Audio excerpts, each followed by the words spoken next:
She's Mary Kay Cabot of Cleveland.com, joining us on the fan hotline right now. Mary Kay, how do you feel after day one? Are you sort of back in the swing of things, or is it going to take some time? No, definitely back in the swing of things. I think once you get day one out of the way, it's go time. You just have to kind of work out some of the kinks and get the cadence down again on that very first day, and then it's off to the races.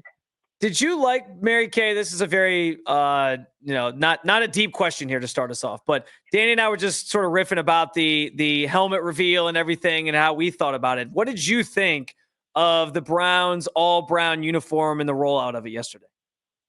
Well, I thought it was, it's the wave of the future with social media and with teams having really robust media departments now. These are the kinds of things that you're going to see from every team, and they like to have fun with these kinds of things. So they certainly brought a lot of attention to it, and the fall into the water, of course, went viral.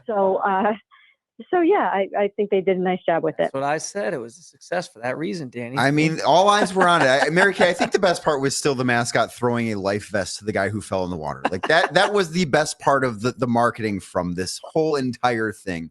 But and I understand that a lot of eyes were on the helmet, but more eyes I think are going to be on the way that Kevin Stefanski is handling the quarterback race or races, depending on how you want to look at this. What was your reaction to Joe Flacco not getting reps in 11-on-11 yesterday? Well, not surprised at all. I've been writing about that a lot, that he doesn't need as many 11-on-11s, at least in the early going right now. They need to figure out what those younger guys can do. They have to get those quality reps. So while they're working through this early part and trying to sort out the depth chart, he doesn't need as many of those. So he's going to step back. I mean, he's got 18 years under his belt, and he just can probably show up week one and be ready to play. So I was not surprised by that at all. Mary Kay, I know you've written a little bit as well about the timeline for choosing a quarterback. And of course, Kevin addressed that for the first time yesterday. And typical Kevin, of course, sort of beating around the bush with like when he's going to have a decision, but he did end his comments by saying sooner rather than later. What, as you sort of look ahead into training camp, when do you sort of envision them having a clearer answer on who that starting guy is going to be leading into week one? I don't know if they will name a starter at this point, but I think that by the time they get home from Philadelphia, that game on August 16th, they have to know who their starting quarterback is by that point. Again, they might not come out and announce it, and they might let Kenny and Joe is what I think it'll come down to at that point. They might let those guys kind of finish it out a little bit.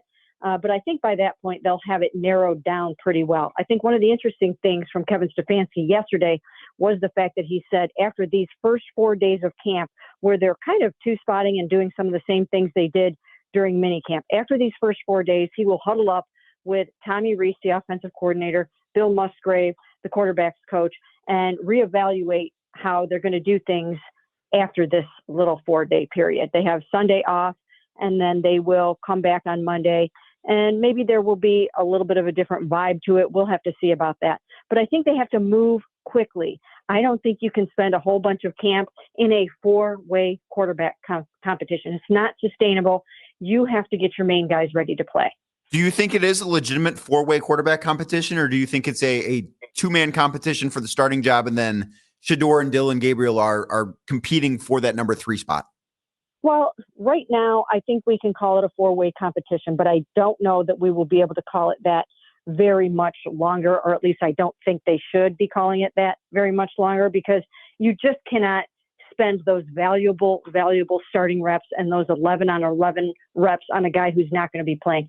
Normally, when you have 4 quarterbacks in camp, and the Browns always do, that 4th quarterback is just getting the crumbs, basically, or, just taking the 4th team reps and not really siphoning any of those really, really good quality reps away from the starter. So I just think that they have to get to that point sooner than later if they want to have a cohesive offense at the beginning of the season. The award-winning Mary Kay Cabot joining us on the fan hotline here this morning. Mary Kay, another thing Kevin Stefanski had a chance to really touch on or address for the first time yesterday was, of course, the Quinshon Judkins situation and everything going on with that. again, classic Kevin Stefanski. He kind of beat around the bush, but he was asked more deliberately about just the messaging on to players, especially before they break for summer and things, and how what they say and how important that is to them. Do you worry at all that those messages aren't getting through to the players and the team when, especially, we have now back-to-back years where a rookie gets caught in sort of an off the field situation that doesn't, that the organization obviously frowns upon?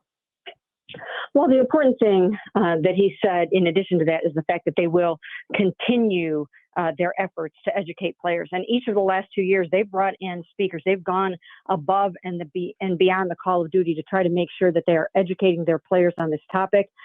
2 years ago, or last year, actually, it was in 2024, it was DeAndre Hopkins' mom, Sabrina Greenlee, who has a really, really compelling story of domestic violence and how she's had to rebuild her life, and she was blinded in an incident.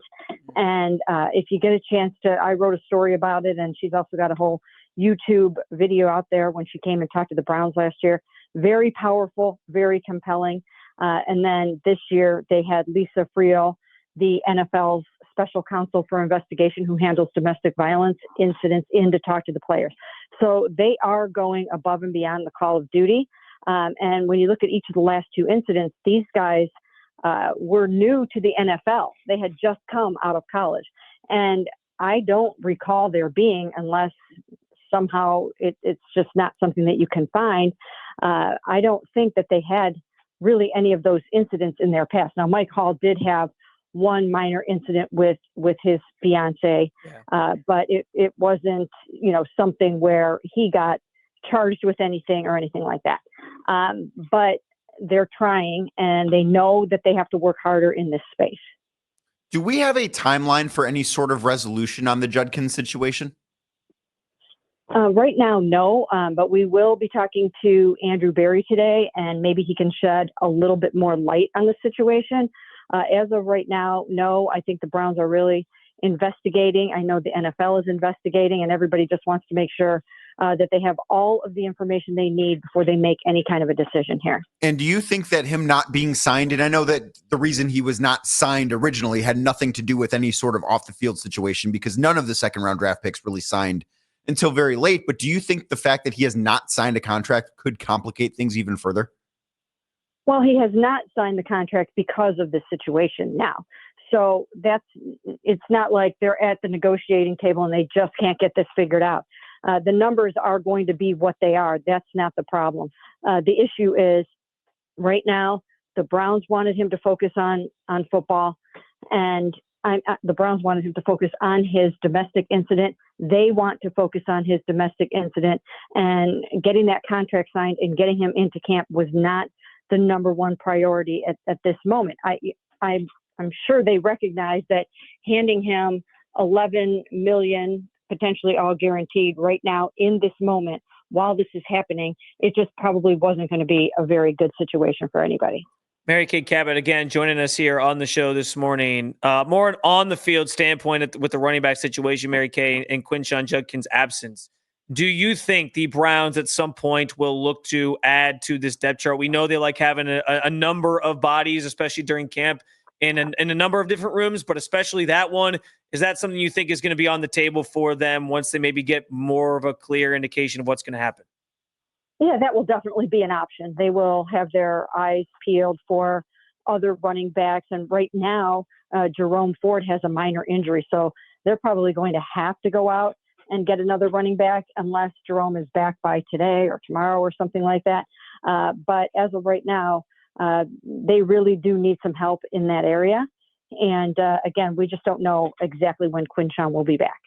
So, Mary Kay, there was a clip floating around that the Browns put out on social media of Kevin Stefanski addressing the team, telling them to get used to practicing hard. Do you think that this is a departure from who Kevin Stefanski has been in the past as head coach of the Browns? Yeah, we've been chronicling this since OTAs. This has been a theme. These guys are walking around with T-shirts. Some guys have T-shirts that say like hardened and toughened and things like that. So this is a point of emphasis this year to get tougher, to be more intense. And this has been going on since the very first day of the off-season program. And now, of course, it's carrying through into training camp, but we've talked to Bubba Ventrone about it. We've talked to players about it. And I think it also stems in part from having Mike Vrabel here last year. I think Mike Vrabel helped instill more toughness into this football team. And I think he left the Browns with that message that they must get tougher. Mary Kay, we know the quarterback competition is obviously the front and center topic that everyone's going to be paying attention to. But what is maybe the non-quarterback storyline that you're most intrigued by, following the most closely, and going to be certainly documenting throughout the training camp experience? Well, I think right now it's running back. I really do. I think it's running back while they figure out what's going on with Quinn Shawn. But we've talked about that enough already, so we can move on to something else. I think that wide receiver is another spot to look at and to see who's going to pick up that third receiver spot. You've got candidates in Jamari Thrash. Deontay Johnson is here trying to make this team and make an impact. You've got Mike Woods, and then a lot of young guys. So that's another area. And then second defensive end, I think that's a really nice competition going on over there. Alex Wright, Isaiah McGuire, Joe Tryon Shoyinka. And so that's another one to watch. Mary Kay, I know that Joe Bitonio had some pretty nice things to say about Dwan Jones at this point. What did you see from him on day one as far as how he looks? I know there's not necessarily much to glean from offensive linemen not in pads, but what are, I guess, fair expectations for him going into this season? Well, he's got to play at a very high level at the most demanding spot on the offensive line. So he knows he's got a tall order. He knows he's got his work cut out for him. He's got one of the best in the business, if not the best defensive end in the business, getting him ready for the season in Myles Garrett. And one thing that, really stands out about Dwan is the fact that he came into camp really trimmed down and in shape. And I think a lot of people wondered if he was going to be able to manage his weight when he had a broken leg last season. And he has done a really nice job with that. I'm sure he's working with the Browns' new nutritionists and weight staff and all of those folks.